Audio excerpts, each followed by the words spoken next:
Hey everyone, thanks for joining the call today. My name's Chris Gross and I'm a program manager on the Excel team. I'm also joined by a special guest, Snorri Arnason of CCP Games. We're going to be talking to you today about Excel add-ins, data types, and some exciting new integrations. On the agenda today, we're first going to start off by giving a quick overview of just what Excel add-ins are. Then we're going to follow that up and talk about data types and some of the new improvements we added to the data type APIs since November. And finally, I'm excited to hand it over to Snorri, who's going to talk about some integrations that are happening from CCP Games. Today, Excel is the world's most popular spreadsheeting software. And if you were to consider Excel formulas a programming language, it also happens to be one of the world's most popular programming languages too. Excel is the place where many decisions are made every single day, and you want your data to be here. And as a developer, we want you to enable all of your custom solutions to the hundreds of millions of customers that make use of Excel every single day.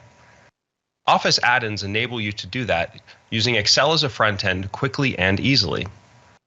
So let's take a look at just what composes an add-in. If you're interested in getting started, an add-in is simply made up of two different components. A web application, which is something that you might already have access to and be a long ways toward creating an add-in. And the second portion is something that we call a manifest file. These two things in conjunction enable you to create an add-in that can be deployed on both Windows, Mac, and the web. And when you're finished with your solution and you're ready to deploy it to customers, we have two different methods of doing that. The first is our internal app store that can be found within all of the Office apps. The second is IT-based solutions if you're in an enterprise and you'd like to roll it out to a wide set of customers in your org. Some of the other basics of an add-in include the ability to extend the functionality that's already baked into Excel. So for example, one of the first places you can do this is by creating your own custom ribbon with your own custom commanding in it. Secondly, you can also make use of many different UI interfaces that can be built into the product, from dialog boxes to task panes. And what would Excel be without formulas? We've also introduced the ability to create your own custom functions that can be shipped with your add-ins that build off of the back of everything that exists in Excel today. So we've talked a little bit about Office add-ins, but let's switch gears and talk about data types. Hundreds of millions of customers have created truly amazing solutions in Excel. And they've done all this while working with cells that most often contain just simple text or numbers. But what happens and what becomes possible if Excel could contain something much richer than just a single flat piece of data? Data types are just that. It's a concept and an evolution of what's possible within the product, and it's fundamentally changing what's possible within Excel. So let's look at the data type. In that previous example, I just had the text string Seattle. But in this following example, I've actually sent that text string of Seattle up to our Bing service and converted it into a linked data type. There's some things to get familiar with when you look at data types at first glance. The first is the addition of an icon that can be seen next to the text. This serves as the launch entry point for me to look at the rich set of data that's contained in that single cell. So in this case, I can click that icon, look at the picture of Seattle, or look at all the associated fields with it. What's pretty cool about this is there's a lot of really quick actions by which I, as an end user, can actually extract this data to the grid and make use of it in my spreadsheeting calculations. So data types also have native integration with other features in Excel. In the example in front of us, we can see that I have a list of linked entities, and I'm able to really easily sort and filter these without having to extract that additional information into columns. The other thing that you'll notice is that I can really quickly extract those fields if there's something that's relevant to me and interesting. In this case, it's an image of the entity. Part of the journey of data types has been one where we've been introducing a number of different data sources to the product as we build out this architecture. The first examples that you can see on the screen in front of you are those geography data types that I talked about just previously, as well as additions of stocks, where you can pull the relevant stock information and latest prices. Now, while that's great, we also know that there's a need for you to enable data types with your own custom backed data sources. So the next journey that we've been on in the product team has been allowing you to do just that. And in the product today, you can find the organizational data types that are backed by Power BI data sources, as well as integration within Power Query, where you can easily extract things as data types and transform them if you're doing that process. But we're here to talk about code. And we have something that we call the data type APIs, which allows you to programmatically read and write all of the structures that have been backing all the experiences you can find in the product today. These are available in the Office JavaScript preview at this point, and we have support for 4 data type structures, custom function support, which means that you can not only make use of data types as inputs to functions, but they can also be returned as outputs as well. And finally, there's read and write support of creating these structures. Some of the composable building blocks that back the experiences of data types today are shown on the screen in front of us. The first one to get familiar with is something that we call the entity value. If you're familiar with programming concepts, this is very similar to objects. The other thing we have support for is formatted number values. This solves the problem where you might have a value that you want to apply a specific format to, and you want that to be able to travel through calculations. For example, on the screen in front of us, we can see a stock history price, which has dollar amounts on it.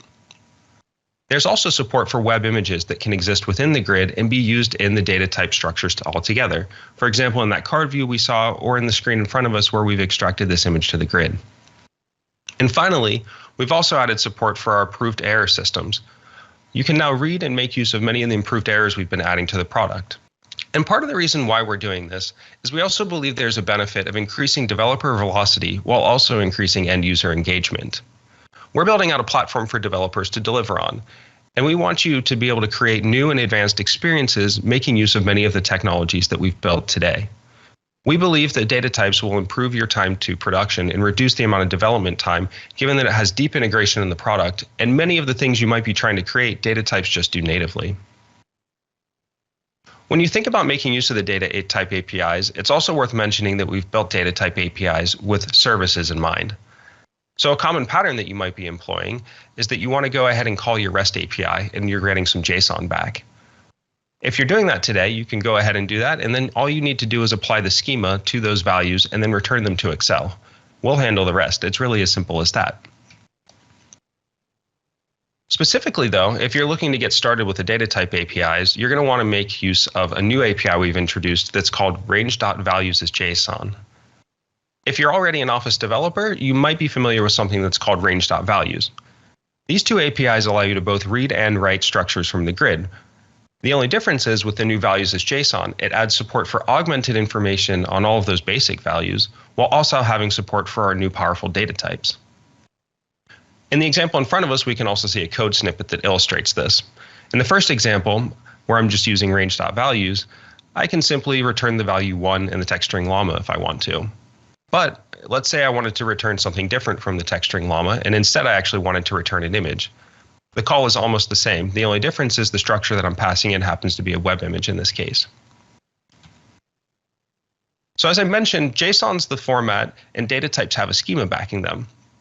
So I've created 3 code snippets that you can see on the screen. These create a formatted number value, a web image value, and an entity value. Each of these are going to have a different set of properties, so you're going to want to get familiar with them. But the thing that's consistent across all of them is the introduction of something we call the type field. The type field tells Excel just what type of data type you're trying to return. In the first case, it's a web image. The second, it's a formatted number. And the one on the right side of the screen is an entity value.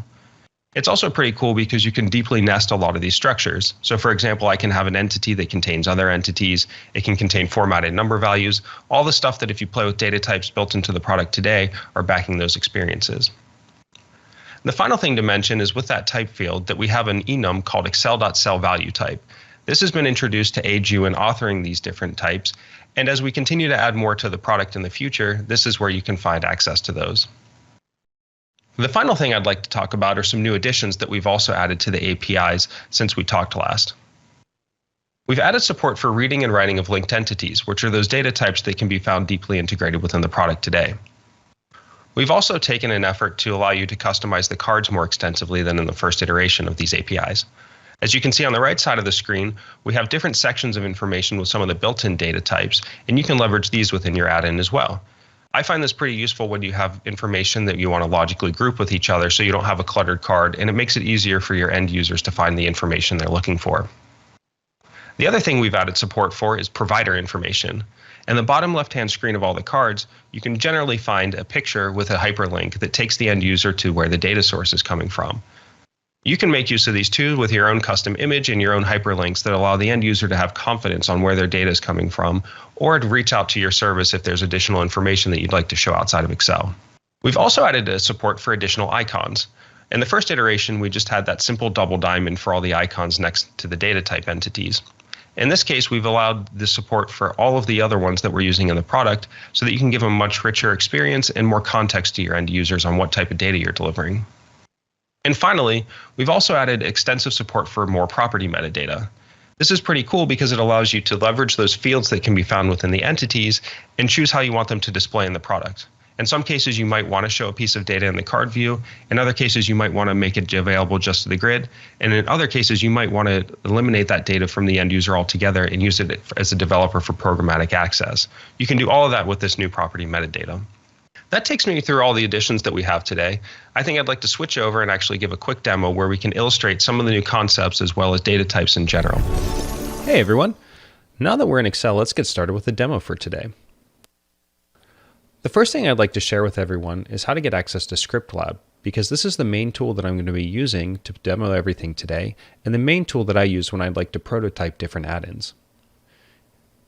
If you go to the Insert tab within Excel, you can click on the Get Addins button. From here, it'll launch our built-in store. This is also the place where your add-in can be available when you're ready to ship it to customers. If ScriptLab isn't listed as one of the top search options, you can also use the search functionality built in the app itself. So if I type in ScriptLab, I can do a search, and once I'm ready to add this to Excel, I can simply click the Add button. So if I click Add here, I'll go through some prompts and it'll add itself to Excel. In my case, I've already done this ahead of time, so no need to do that today. Once you've installed ScriptLab, you'll see a number of different functions that are available to you. There's also a custom ribbon. Just a reminder, these are the sorts of things that you can build into your own add-in experiences today. In my case, I'm going to click the code option. The reason for this is I'd like to launch and show you a little bit of the code that's powering the experiences I'm doing today, just to prove that everything is exactly live code and there's no funny business going on. ScriptLab's pretty awesome because it gives me a number of different tabs where I can demo and prototype different things, from the HTML, the script, CSS, and even import different libraries. In my case, since I've already written this all ahead of time, I'm going to click the Run button. You'll notice ScriptLab does a bit of loading, and then my demo's been loaded. And so in this case, what we're going to be doing today is taking this data that was tabular. I was used to doing all of my analysis in the tabular format. This is something that you can find in many spreadsheets today. One of the drawbacks of the way my data has been formatted is that for every single year, I have duplicate entries for my data.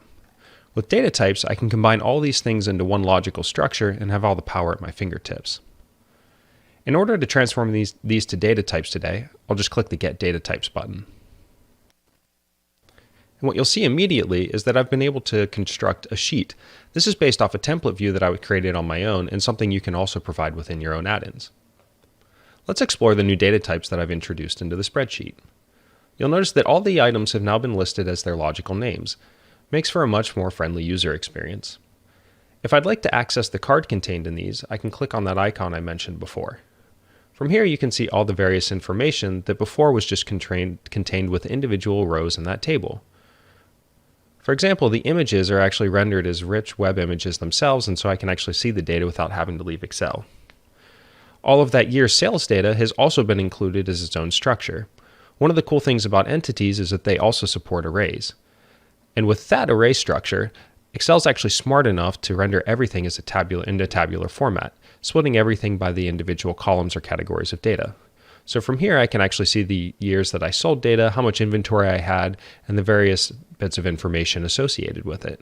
This is valuable to me because then I can just create formulas and make use of this data like I do normally in Excel, except instead of having to reference lots of different indexes and match and potentially create errors, I can simply use many of the built-in functionalities with data types. One example of that is how easy it is for me to extract individual portions of information.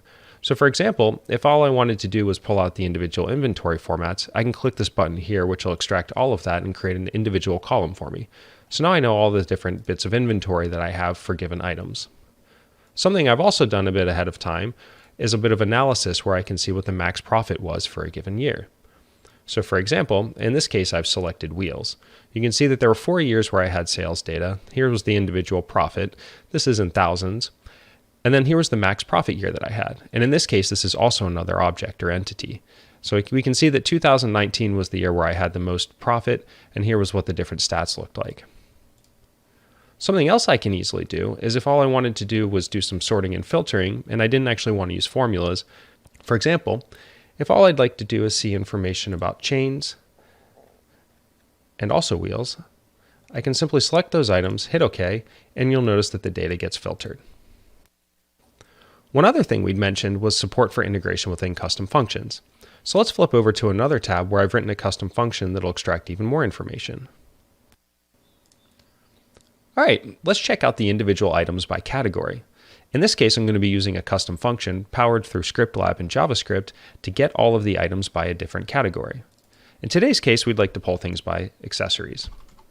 In order to call the function, I call it like any other Excel function. The only difference is that since this one's under ScriptLab, you'll see some namespacing based off my project. In this case, I've decided to call it under sales functions, and then the function I'm going to be calling is called items by category. All I need to do is point the function at the cell, and it's going to return all that categorical information that we were looking for. The other thing that I've done ahead of time is I've also written a formula which extracts the individual image that you can see in the formula bar. In this case, I can get a really quick preview of just what the item is that I'm looking at, which aids in my analysis. The last thing I'm going to do today is switch over and show you some of the new API updates we've made in the last couple months. In today's case, I've picked a random item from our item sales list, and what we're going to be doing is using this tool I've built right here that allows me to take a look at data types and also modify them and create my own. So in this case, we're actually looking at the logs entry and the different items that contained within. If I hit Get Data, this will extract all the related information. I find this tool useful because I can take a look at all the different related information, and I can also debug different things. The first thing that I want to make mention of is the new property we've introduced particularly for web images. You'll notice that when I open this card, that the image is contained at the top, but that happens to be because this is all sorted alphabetically right now. If I wanted to do something like make this image exist at the very top, I can go under More Settings, and then I can click this new option called Make Main Image. What this is going to do is set a specific property that's available for web images that promotes them to the top of the card. Every time I click Set, it's going to write a new value to the grid. So I've clicked Set, and you can see that it's created a new data type called Locks. And now you'll notice that that image has been promoted to the top. The other thing you'll notice is the introduction of some sections. In this case, I need to add some titles, and let's clean this up a bit and talk about some of the other additional properties. So first thing I'd like to do is create a new section, and in this case, I'm going to call it Sales and Inventory. And the intent is with this section, I'd like to group all the information that's just related to those individual year sales and the inventory that I have available to me. I'd also like to add another category, and we'll call this Miscellaneous Information. What this contains is all the other categorical information that isn't necessarily as important to me when I'm doing my analysis. When I click this Move Field Down button, what this will do is it'll actually put the different entry points into different categories. So let's move the type into this place. We wanted to keep the sales data, in this case it's called years. I don't want the product ID contained in sales and inventory. And I also don't want the product category information.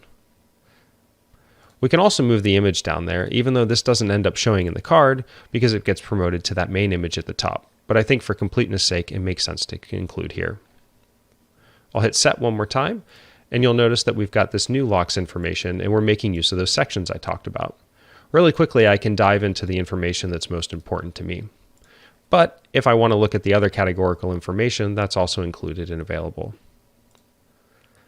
Now, when I was doing that, there was some code that I was writing at the same time. And so I've introduced some console logs in this particular project so that we can take a look at them. The first one I'd like to talk about is the introduction of that card layout. So if I go over here under Layouts Card, you'll notice there's a property called Main Image. And what I've done is I've just associated this with the field key, which happens to be image. The other thing you'll notice is that there's this sections object. In this case, you can see the individual sections that we have. These include the layout, which we'd like it to be a type list, the title of the individual things, and then the way that we want them to be sorted. So in this case, we want inventory then years. In the second case, we want the image, product category, product ID, so on and so forth. The other thing I'd like to show you are some additions of the new property metadata that we have that we'll also take a look at. I'll point your attention at this cell right here. What this is doing is using dot notation to extract an individual property, and if we don't find it, it's going to return an error. In this case, we'd like to pull the product ID. But let's say we had a scenario where we didn't necessarily want to include product ID. What I can do here is I can set some of the additional product property metadata things that we have. And so what I would like to actually do is I don't want this to show up in the card at all. When I set this field, what's going to happen is it'll eliminate from the card. It'll still be available from things like autocomplete and dot notation. So if I hit set here, we open up the card, you'll notice that this information is now disappeared. But like I said, there's a few other options that we can include as well. If we do not include autocomplete and we hit set on this field, what'll happen is if I were to write a new formula, this won't be included to me as an end user in the listing of different properties available. And the final thing that you can do is you can exclude this information altogether, which in my case, I would actually like to do. I'd like to remove this from dot notation altogether because I don't necessarily need my end users to be making use of the product IDs. If I want to include it in the future, I can, and it's also programmatically available to me if I want to use a custom function that makes use of this value. So if I hit set one more time, you'll notice that the field not found error is being thrown because this is no longer available to the end user through calculations. The last thing that I won't be demoing today is a feature that we call calc compare that's also included under these properties. This is valuable in cases where if you have two items and you're comparing them, we want to exclude an individual field.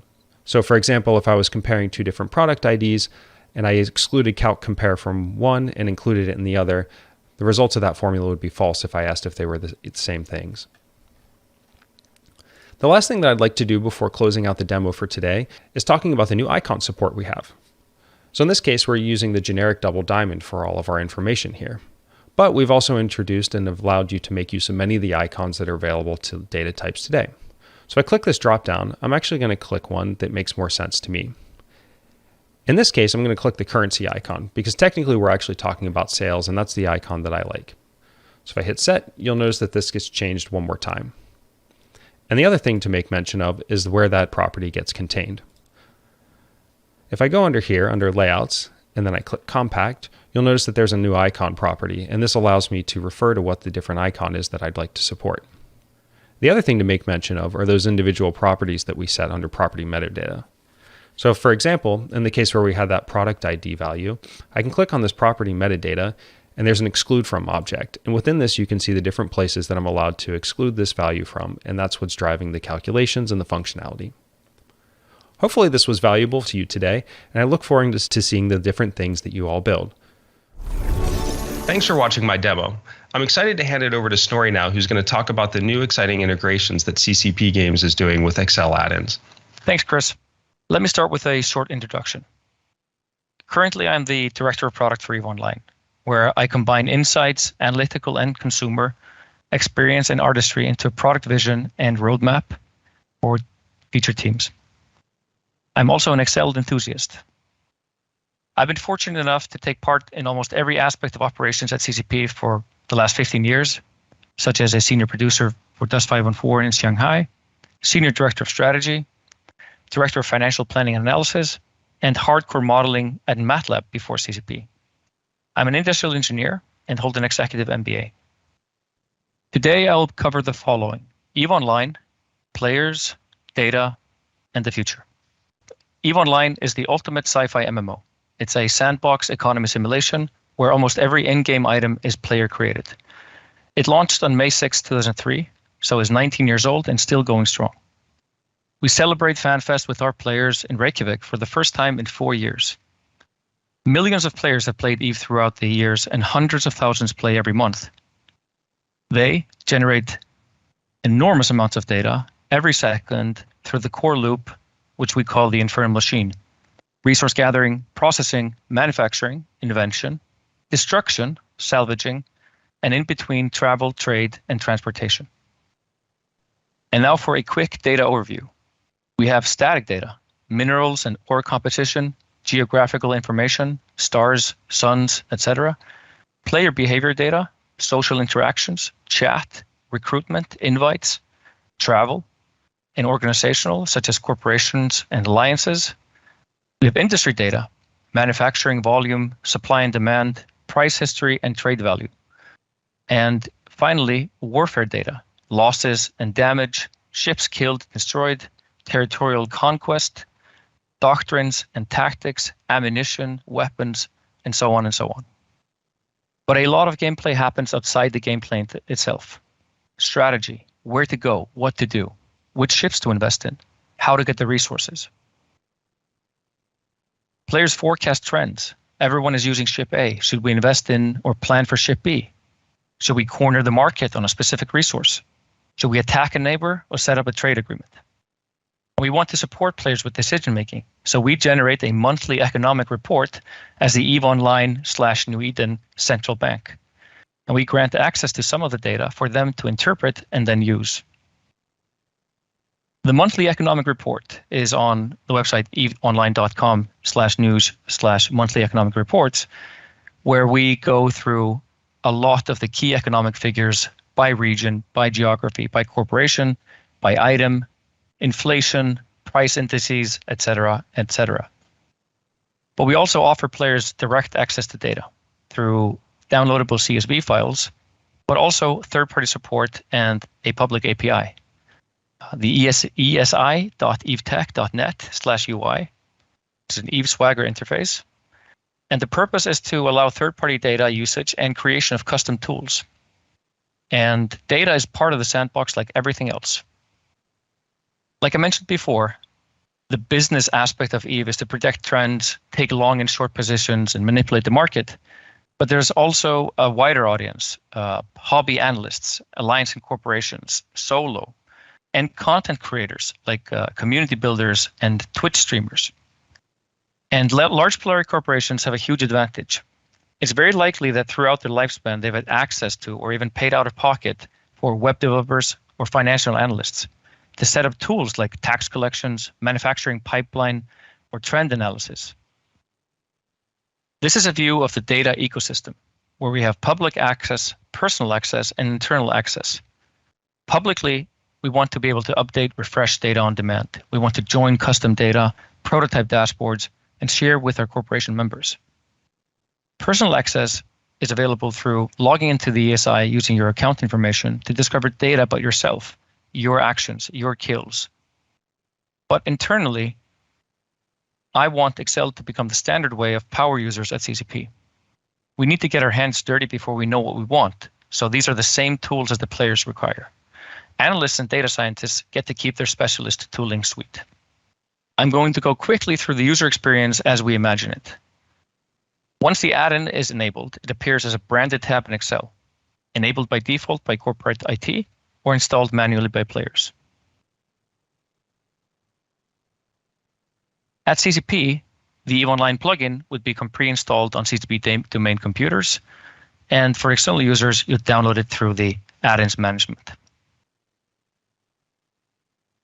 Once the add-in is enabled, it appears as a branded tab in Excel. Click the tab. A data source is already selected.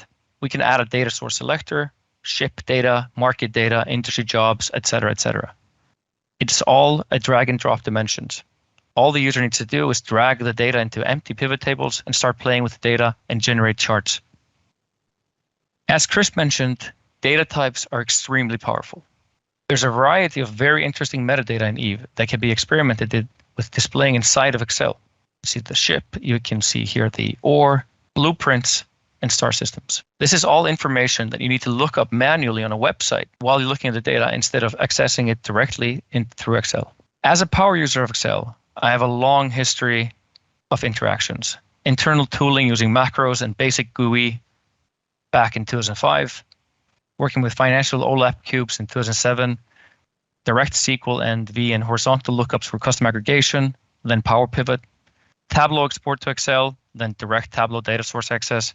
But I'm back to SQL and ODBC in 2022 with Microsoft.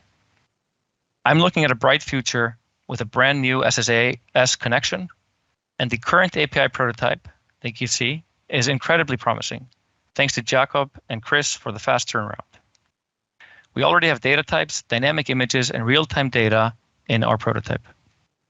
CCP is looking at this partnership as a way to evolve our internal tools and analytical capabilities. We're lowering the technical threshold of access, increasing fairness and equality within the player base. as well as provide our players with much easier access to data to deepen their interactions within the game and unlock new possibilities. And now back to Chris. Thanks for listening. Thanks for sharing, Snorri. This is a really exciting development, and I'm looking forward to the add-in releasing. The last things I have to cover today are just some helpful links and tips if you're interested in getting started with Office add-ins or creating your own solutions. The first link on screen you can see is one where you can create your own Open in Excel experience. If you follow this URL, there's a whole bunch of patterns and practices that we find common within add-ins, and you can find more information there. The second set of links we have for you are to some tools that you'll want to get started with and learn if you're interested in starting Office add-in development. From Script Lab to Visual Studio to the Fluent UI integrations, hopefully these tools meet the needs of your development requirements. And finally, we have a list of different developer resources where you can find more information about Office add-ins as well as the things that we talked about today. And the last call to action I would have for you is to engage with us. We have monthly community calls where you can get direct access to the product team, and we'll share latest updates and also help with problems if you have any. Thanks for watching today, and I hope you enjoy the rest of Build.